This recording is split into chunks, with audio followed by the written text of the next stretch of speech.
Today is also a very auspicious day. It's Ekadashi, and it's not any Ekadashi. It's because the Adhik Masa, Purushottam Masa is going on. So, right, sorry, I'm just checking what happened to the video. We started audio, but it didn't start for some reason. Let's try again. Right, okay. Looks, oh, well, I have lost the video, but I think it's getting live stream because we got the message. So sorry for that confusion. But what we have today is Purushottam month, which is also called Adhik Mas, because it's the Adhik is additional, Mas is the month. So it's the additional month which comes roughly every 3 years. We get this month. So this month is not one of those which comes every year. And in the whole year, Kartik Mas is supposed to be the most prominent one. When Kartik Mas is for Radharani Ji's, and Purushottam Mas is for Krishna himself. And in this Mas, this month, we have, we recite chapter 15 of Bhagavad Gita, because that chapter is called Purushottam. And so what I will do, there is another devotee who is doing who is actually my Siksha Guru. He's doing a great service of recording and reciting chapter 15. So I will share those recordings in the group, so everybody could practice reciting chapter 15, especially in Purushottam month. And it's a small chapter anyways, but the recitation is so powerful. We can hear, we can listen, and then we can recite ourselves.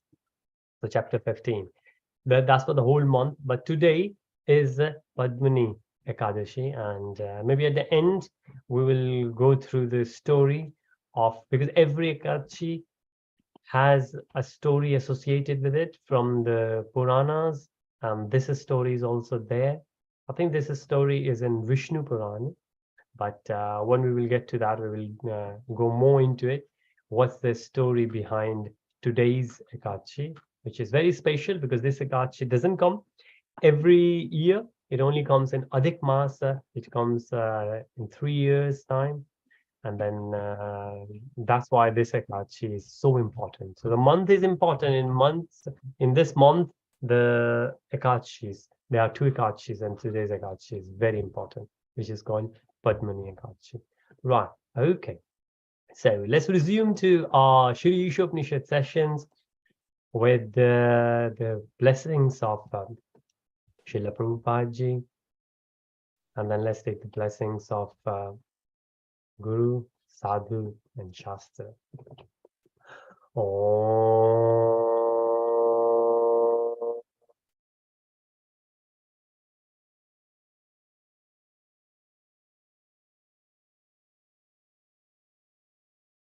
Ajnana-timirandasya jnana-jana-shalakaya chakshurunmilitam yena tasmai Shri Guruve Namaha.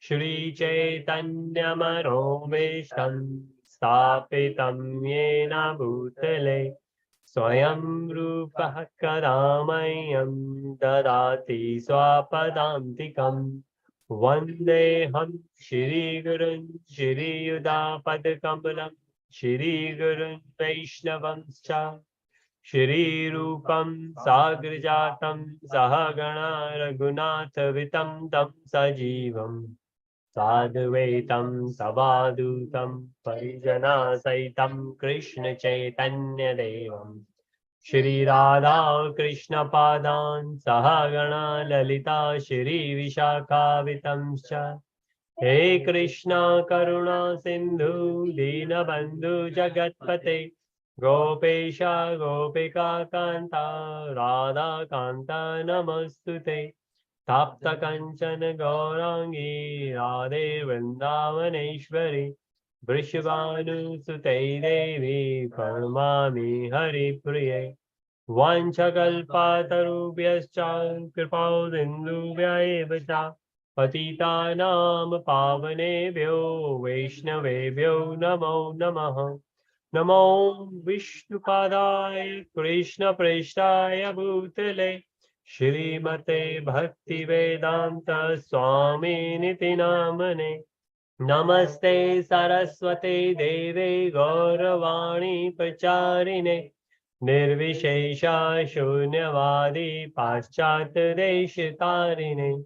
Jai Shri Krishna Chaitanya Prabhu Nityananda Shri Advaita Gadadara Shri Vasadi Gaura Bhakta Vrinda. Hare Krishna Krishna Krishna Hare Hare Hare Rama Rama Rama Hare Hare. Srila Prabhupada ki jai, Shri Gurudev ki jai, Jai Jai Shri Radhesha. Hare Krishna. Welcome everyone in today's session on Shri Īśopaniṣad. So we have been doing Shri Īśopaniṣad for a while now, and now we are on mantra 11. So let's have a quick recap.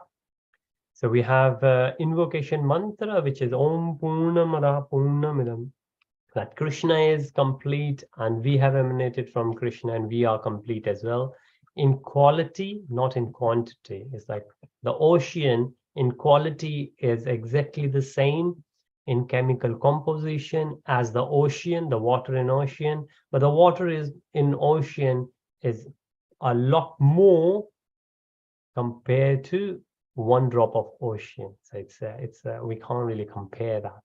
Similarly, the qualities Satta Chitta Ananda, what we have inherited from Krishna, that's the same, but the quantity of our Satta Chitta Ananda compared to Krishna is uncomparable. We can't really compare it. And that's invocation mantra. Then the first mantra says that Īśavasyam principle is there because the whole material world is based on a spiritual world. So there has always been a spiritual world, and material world has emanated from it. And we need to live in here with Īśavasyam principle, like everything is from Ishvara. So whatever we do, whatever we have, whether we have the knowledge, we have the skills, we have the power, we have the money, whatever we have is from Krishna. And this is our Īśavasyam principle. If we will live with that, then mantra 2 said that we can live in harmony. Mantra 3 said, if you can't live with Īśavasyam principle, if you won't live with Īśavasyam principle, then it's hard, almost impossible for us to live in harmony. It will be a disharmony, and that's what we have seen in the world, what's going on currently.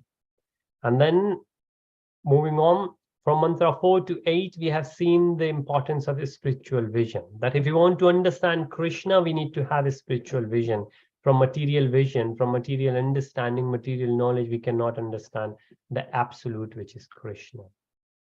And then number 9 and 10, before number 11, explains a bit more about the right and wrong kind of vidya, which is the knowledge of understanding.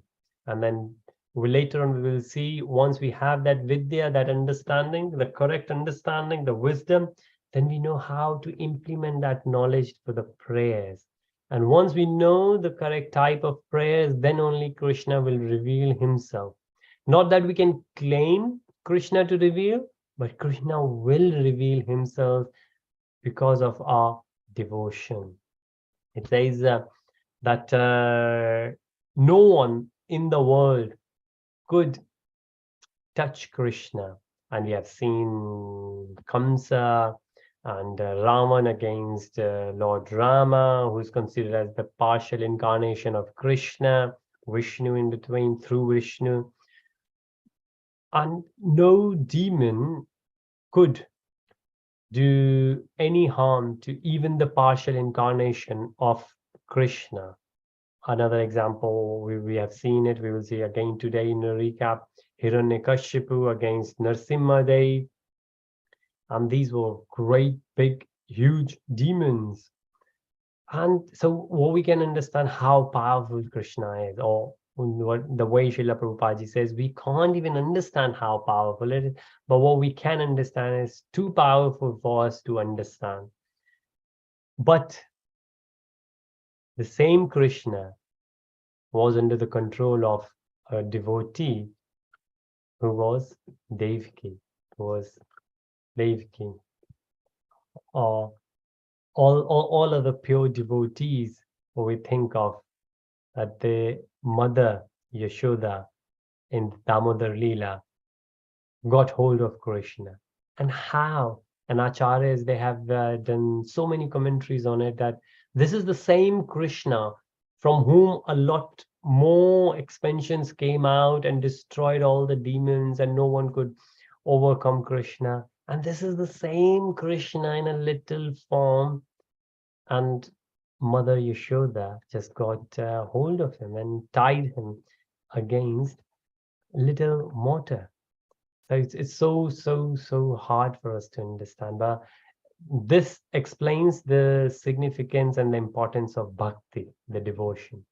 So the prayers and the consciousness in the prayers, the true, if when, like what Dhruv Maharaj did, what Prahlad Maharaj did, if we have the right intentions in our prayers, the intensity is there, then Ishvara, the Lord Krishna, will reveal himself.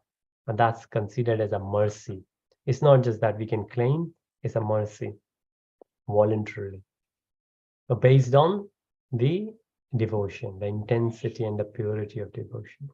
So number 9, number 10, and number 11, we are on number 11. Vidya and avidya goes together. If we are knowledgeable about something, we will definitely miss something about which we will not have knowledge. So the only thing we need to do is, we need to be kind and wise enough to decide that these are the topics of spiritual knowledge or material knowledge I would like to be educated. These are, we could be happy being ignorant about these topics. So, but there will definitely be some against which we will be ignorant. This is what mantra 11 explains. And if you go very quickly, the mantra says, Vidyam cha. And this, so let's quickly do the English. Only one who can learn the process of nescence, and that of transcendental knowledge. So this is avidya, nescence. So this is vidyam cha avidyam cha. So vidyam and avidya stays together, side by side, can transcend the influence of repeated birth and death and enjoy the full blessings of immortality. So this is like enlightenment. This is the immortality. This is what Srila Prabhupada said in the purpose, that material immortality is impossible, but spiritual immortality is possible when we have the wisdom that what we should be ignorant about and what we should be educated about. And this is what this verse explains a lot more in detail.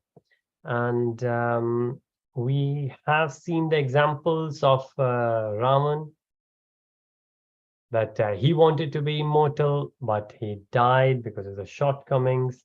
We have seen the example of another demon, very powerful, Hiranyakashipu, because his elder brother Hiranyaksha was killed by Vishnu, so he wanted to take revenge, and he wanted to become immortal. But Brahma said, I am not immortal, so how can I make you immortal? And then we know the story. He tried cheating, providing a lot of conditions, and then he declared himself as immortal being, but he was killed and delivered by Lord Narasimhadev, who appeared to protect his great devotee, Prahlad Maharaj. So this mentality where we think that we are going to enjoy this world, and now we have a protected house, we have a protected pension, insurances, a great job, and we will live here happily ever after. This mentality itself is considered as demonic. So we might not be demons, we might not have taken birth in the demon families, but this mentality, if we have, that we are going to enjoy the world because we have taken care of our health, we have taken care of our finances, we have taken care of our children, and hence we are going to enjoy for the rest of our life. That mentality itself is considered a demonic. Not that we are not supposed to do that, but we should always remember that all this is coming as a mercy from the Lord. The life could go away anytime. And so many examples we have seen.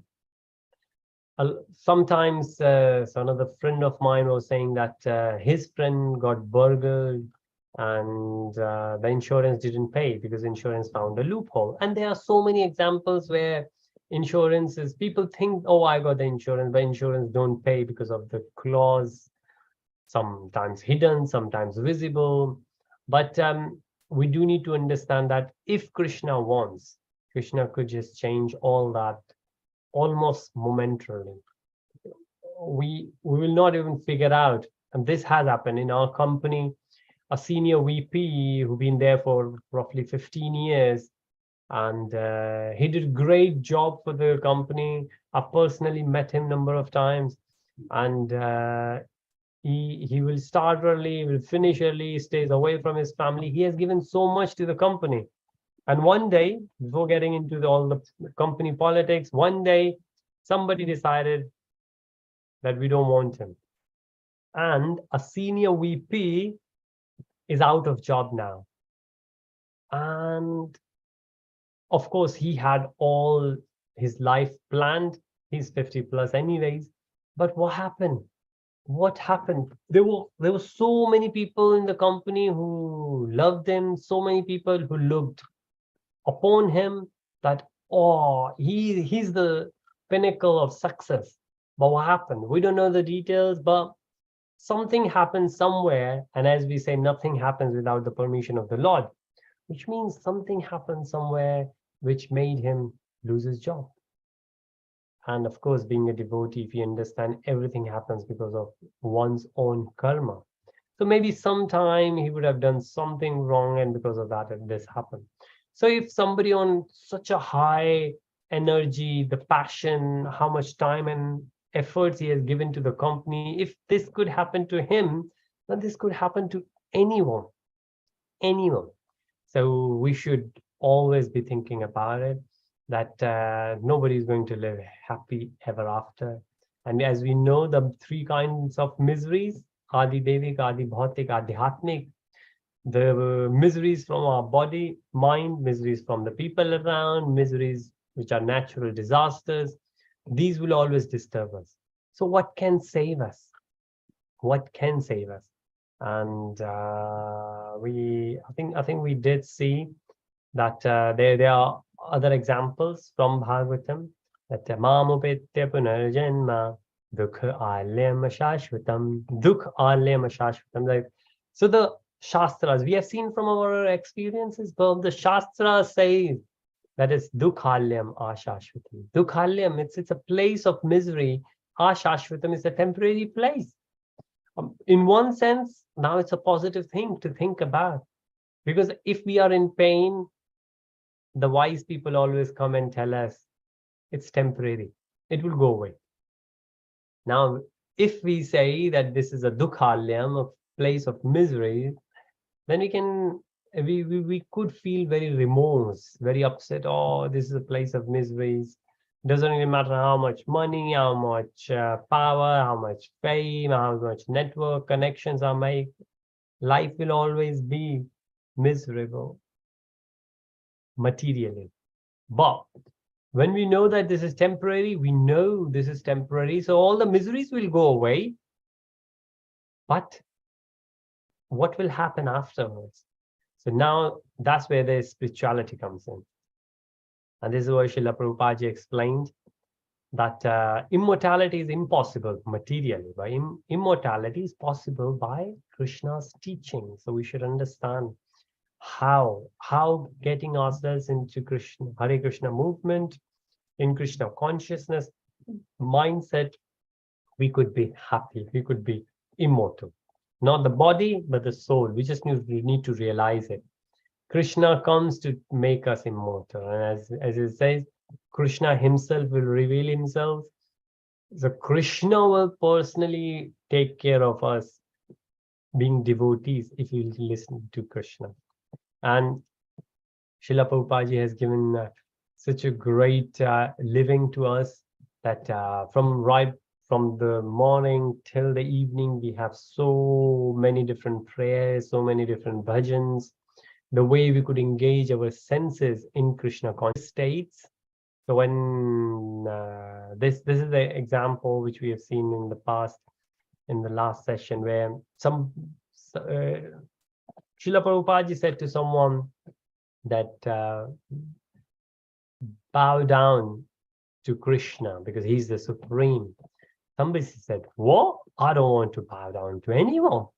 And then Srila Prabhupada tried explaining with this that you don't want to bow down? Well, don't you bow down to the material nature, right? You get old, you get sick, you reach to a level where you die. So death, old, sickness, all these, I could say, we can't get rid of these things. This is if we will live long enough, we will face all of them, and of course, at the end, we will die. So what the enlightened one what the wise person will say. So rather than this, the suffering of birth, old age, sickness, and the death is unavoidable materially, but if we think spiritually, then we can understand, we can overcome that. So the pain will be there because the body is there, the bodily pain will be there, but we are above it, and we are not going to have that misery. It's like, for example, in London, if it's raining and we think sun is not there. No, sun is there, but sun is above. And we have seen it when we sit in the plane, we go up.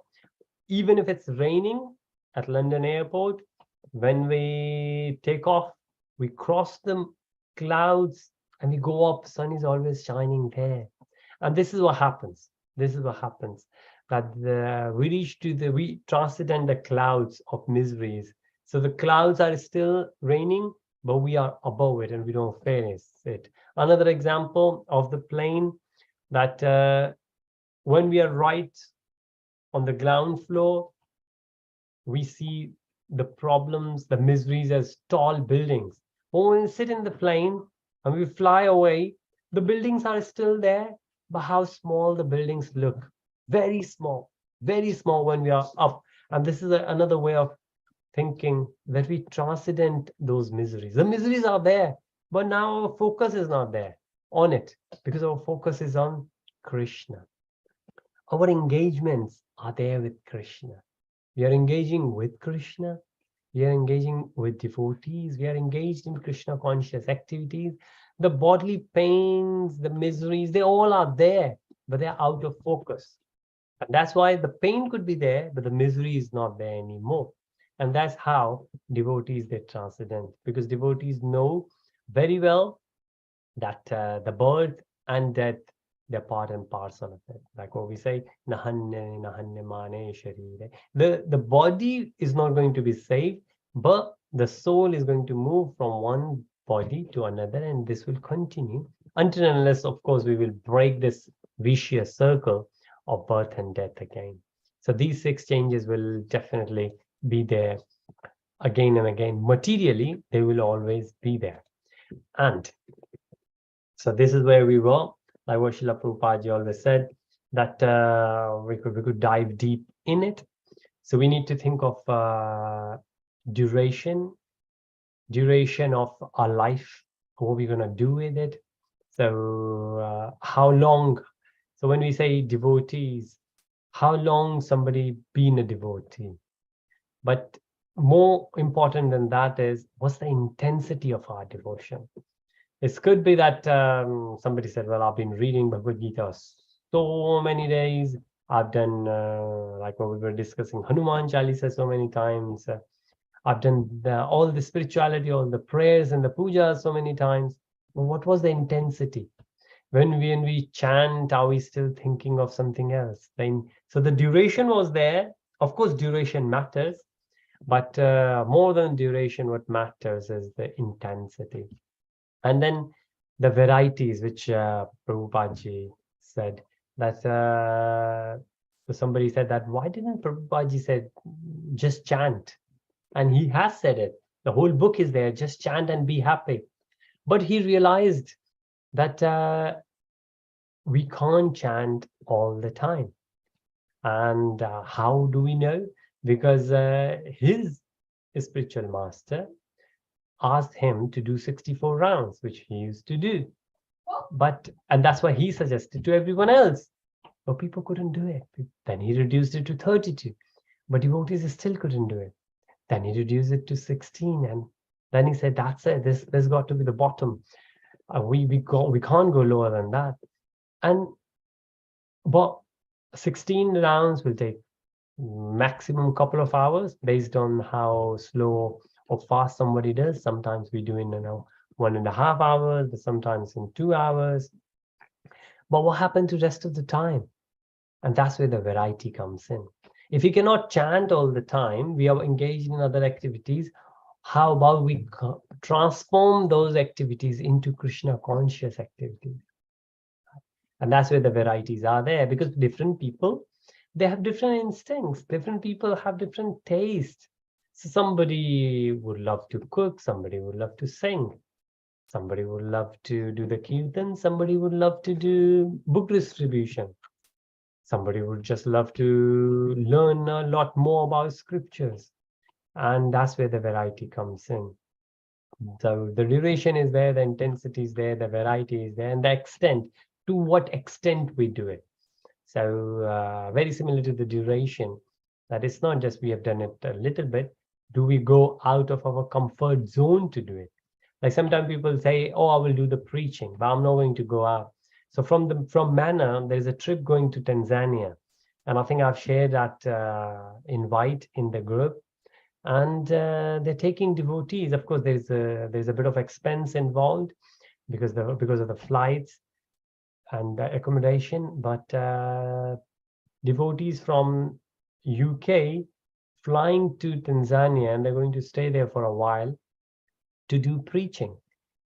And a lot of people, they might think that this is out of comfort zone. And this is where how much kind of extent we could do it. And if this is how spiritual, if you think of the material body, the same thing, we can apply this dive into our material body. We have a limited duration and we have a limited intensity materially to do it. And we are always looking for the variety. Well, variety is the mother of enjoyment. And then extent, we are always limited. So materially we are limited, but spiritually we could extend. We could extend all our material activities into spiritual. If we understand or try to understand that way.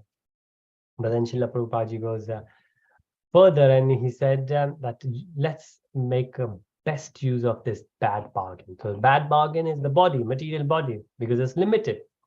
And as we discussed in mantra 1, that our senses are limited, right? Not only the body, the life is there, the senses we got, because of how do we interact with the world? We interact with the world through our senses. We see, we hear, we smell, we taste, we touch. So the 5 senses are there. But these senses are very limited. And because they are limited, we make mistakes, right? Well, we get illusion. Because we get illusion, we make mistakes. And because we make mistakes, we start hiding things. And that's where the aparadha comes. Because we don't want to, we cheat others by lying. But devotees realize it, and devotees The very first thing, of course, if we bow down and we say we are limited, sorry, we have made mistake. So we will never, so devotees would never try to hide the mistakes. Devotees will raise the hand and say, sorry, I made that mistake. And that's it. Will not go to the next level of making aparadha. And that's one way of getting rid of aparadha. Because it says the only obstruction to your spiritual progress is aparadha. Aparadha is the sins we do, which is the major obstacle. Now, of course, there are different types of aparadha. There are seva aparadha, some seva being given and we haven't done to the best of our ability. There's nam aparadha.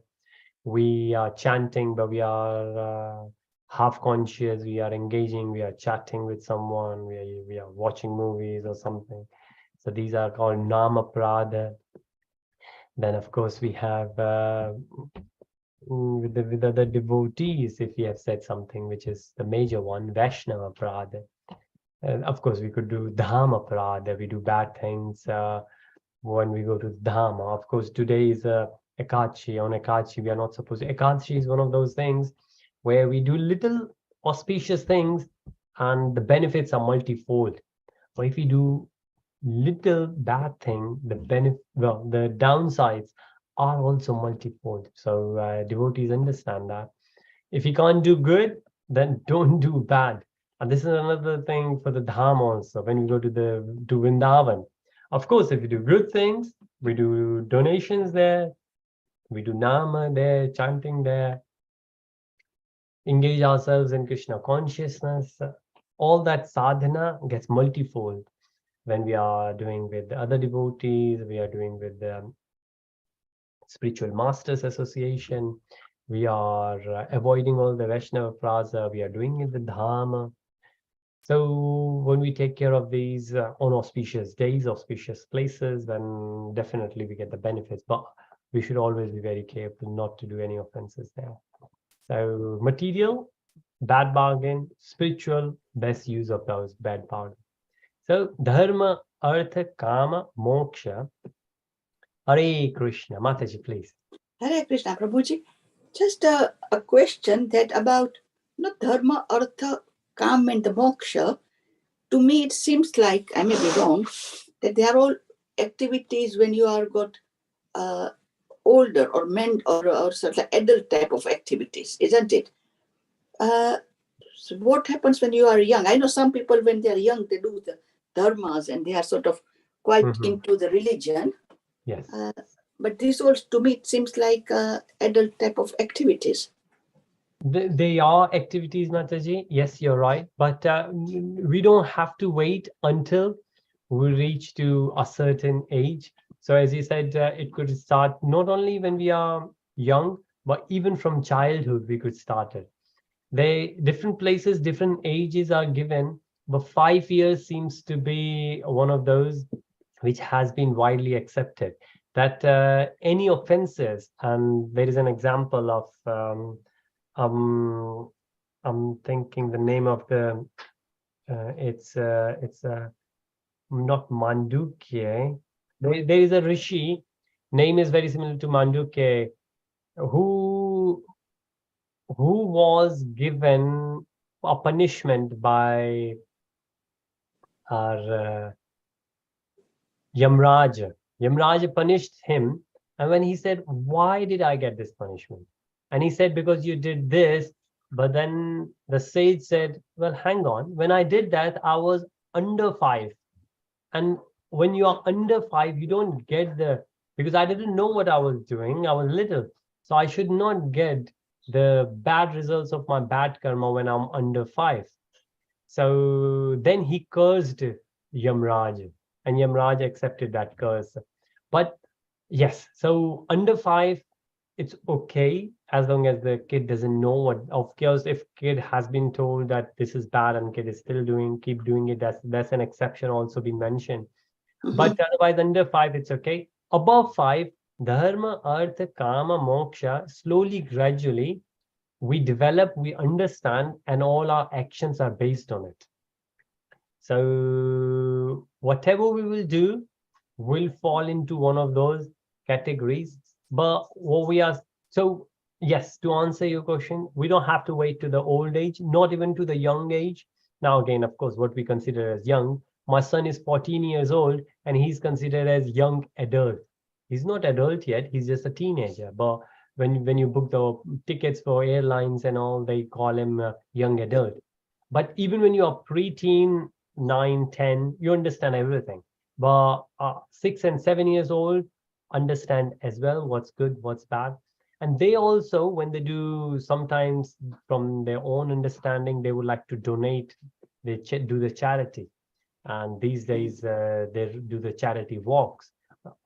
And they get the money raised for the temples. And all of that goes into these 4 categories, whether they have done it for the religion, whether they have done it for the money, whether they have done it for their own desires, or whether they have done it for the salvation. So I know Buddhists, they train their kids, so brahmacharis, even in Gurukul, in Mayapur, very, very young age. So they are, they know that most of them, they just stay brahmacharis and they convert themselves into sannyasis. So you could think that they have always worked towards from dharma to moksha. And maybe they didn't go into artha and kama, fortunately enough for them. But these 4 being mentioned, they could go into from one phase to another, or sometimes we can drop few phases. But yes, there is no age limit as such in it. Yeah. Okay, Prabhuji. Yeah. But what Srila Prabhupada explained in this paragraph, that all these 4, if we live it, because so what's dharma, what's not dharma, what's artha, what's not artha, or what we should do for the moksha, what we should not do moksha, these are very clear guidelines given in the scriptures. But even if we'll follow those guidelines, they are only going to give us material harmony. And then because we have material harmony, we are stable in material world, we can think towards a spiritual. So they are not spiritual in themselves, but yes, they're very important, because when we have those, we can now progress towards spirituality. It's like the body. The body is material, but if we keep our body healthy, then it's easier for us to think and engage ourselves in Krishna conscious activities. Hence, we should take better care of the body. So that's the reason we should think of dharma, artha, kama, moksha, and we should follow those guidelines. But we should always remember, just following those guidelines, we are just preparing for our spiritual progress. But in themselves, they are not spiritual. They will only become spiritual when we satisfy them, and then we move towards. And Srila Prabhupada goes further and explains that what is the worst use of this bad bargain, that we become obsessed with these, especially artha and kama. As I shared the example, some of the lucky one, they join the ashram and they become brahmacharis from Gurukul from very little age. And then from brahmachari, they become sannyasi, and most of the time they go break the cycle of death and birth. But sometimes people, they become so obsessed with artha and kama, right? They like to earn money, but they don't know what to do with that money. They don't do charity, they just do the sense gratification, which is kind of karma. Or karma is a desire. Now that desire could be for yourself, which is sense gratification, bigger house, faster cars, fancy clothes, great holidays. Or the desire could be spiritual. Oh, I would like to earn money because I would like to donate to that temple. There are so many temples being built, which is lucky enough for us. And so personally, I've been approached from few different places, and they like one from Africa, and couple of them from remote places in India, and of course our own temple in London. I lived in France, so the new Mayapur is a massive redevelopment is required because it's very old. So a lot more money, if we get being devotees, we have the desire that we will do the service there in those where this is required. all the artha is required for that karma, and the desire is to serve through the charity in the temples. And this is the way then artha and karma becomes spiritual. Otherwise, money and the desire, they're not bad. If the money and desire is for personal use, that becomes sense gratification, that's material, and that's the degradation. You go down. But if we use them for the spiritual gain, then it becomes spiritual. So this is where we need to be very careful, that in themselves they are not bad. Artha, the money is not bad. Kama, the desire is not bad. But what we will do with that money, and what we will do, what kind of desires we have when we have that money, or when we have a healthy body, what we will do with it. Will we go and serve in the temple, or we will just enjoy our body? So this is what we need to understand. And then the next thing which Prabhupada explains, and Chaitanya Charan Prabhuji put it into a different category, is that Ketva Dharma. And this Ketva, the word itself is mentioned number of places in Srimad Bhagavatam. And this Ketva Dharma, the word is not here, but the Ketva Dharma is defined as a cheating Dharma. That we'd like to cheat someone, which is like anything short of pure devotional service can satisfy neither Krishna nor the soul. So Ketva Dharma is that we like to do good karmas. We will go out and we will do some kind of charities because we think doing this charity, we will get some benefits. And of course, doing charity is a dharma, but having hidden agenda that we will donate something here, and in Vaikuntha, a big house will be built for me, then that's considered as Ketva Dharma. That's considered as a cheating propensity, that we would like to cheat Krishna. And Krishna will, of course, Krishna is there in us as a super soul, as a witness. Krishna knows. And a lot of times, even we don't know, but Krishna knows that what is the motive behind it. The motive behind is that because we would like to share the Krishna's name with everyone, or because I would like to tell everyone that I'm a great preacher. What is the motive behind it? The action is the same, but the intentions behind it is what makes it count, good or bad. So anything short of pure devotional service can satisfy neither Krishna nor the soul. So we need to understand that it got to be on the pure devotional service. Of course, what we can do, it's not that, oh, I'm not a pure devotee, hence I should not do any service. No, because through those services, we will get purified, right? It's like somebody will say, oh, I'm not a good painter, hence I'm not going to paint. No, the more and more paintings we will make, the more and more paintings, well, while painting, the more mistakes we make, the better painter we become. Hence the same thing, the more and more activities we will do, we will become pure devotees. And of course, we have the mercy of Guru, Sadhu, and Shastra. But to have the mercy of Guru, Sadhu, and Shastra, we got to keep ourselves engaged in Krishna conscious activities. And then, so this is Ketva Dharma, which is anything short of pure devotional service. Anything which is where we have the hidden agenda, where we want something. If we don't want anything, we are just doing it for just to serve Krishna, which is that we know Krishna will be pleased by this. That's it. That's considered as pure. But the glory of bhakti being explained here, which it says, now karma, bhakti, and jnana. So if we see the whole Bhagavad Gita is split into could be split into 3 different sections. There are 12 chapters. The first 6 chapters could be karma yoga, and then the last 6 chapters could be jnana yoga, and in the middle 6 chapters are bhakti yoga. And this is the glory of bhakti. But we understand the karma, bhakti, and jnana from the bhakti point of view. So karma, abuse senses for material purposes, is natural, but it's binding. So why we say natural? Because we are, of course, material we consider ourselves this body, and this body is material, hence we think our mind is also material. So this is karma. But we can overcome this by the glory of bhakti. If we engage ourselves, our senses in Krishna conscious activities, then we can overcome it. Then jnana. So let's go for bhakti then. For bhakti, bhakti use material senses for spiritual purpose. So in the karma, we are doing karmas, but what's the intensity with the consciousness behind it?